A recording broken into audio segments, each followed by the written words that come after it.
ஸலாமு அலைக்கும்.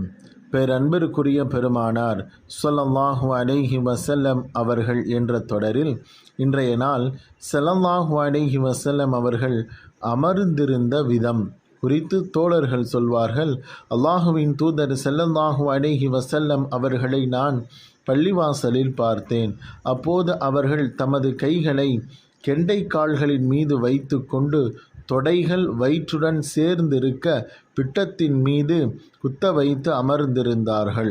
அல்லாஹுவின் தூதர் ஸல்லல்லாஹு அலைஹி வஸல்லம் அவர்கள் முழு பயபக்தியுடன் பார்வையை தாழ்த்தியவாறு பணிவாக நிசப்தமாக மிக அமைதியான தோற்றத்தில் அவர்கள் அமர்ந்திருந்தார்கள்.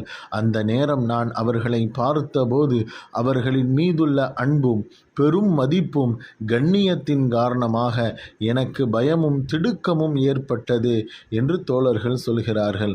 ஸல்லல்லாஹு அலைஹி வஸல்லம் அவர்களின் மீது இருந்த அந்த அன்பான பார்வை, அவர்களின் மீது இருந்த அந்த கண்ணியமான பார்வை சில நேரம் நமக்கு பயத்தை ஏற்படுத்துகிறது.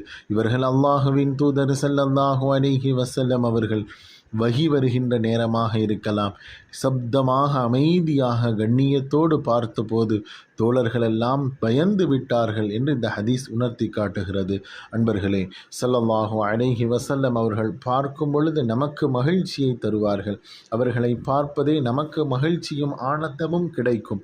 ஆனால் தோழர்கள் கண்ணியத்தோடு அவர்களை பார்க்கும் பொழுது சிறு பயத்தை தங்கள் மனதிலே தாங்கினார்கள்.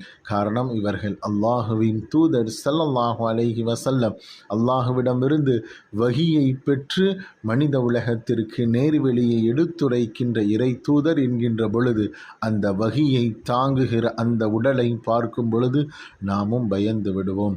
ஸல்லல்லாஹு அலைஹி வஸல்லமுடைய வாழ்க்கை வரலாறை அவர்களை நேசிப்போம், வாசிப்போம், சுவாசிப்போம். அஸ்ஸலாமு அலைக்கும்.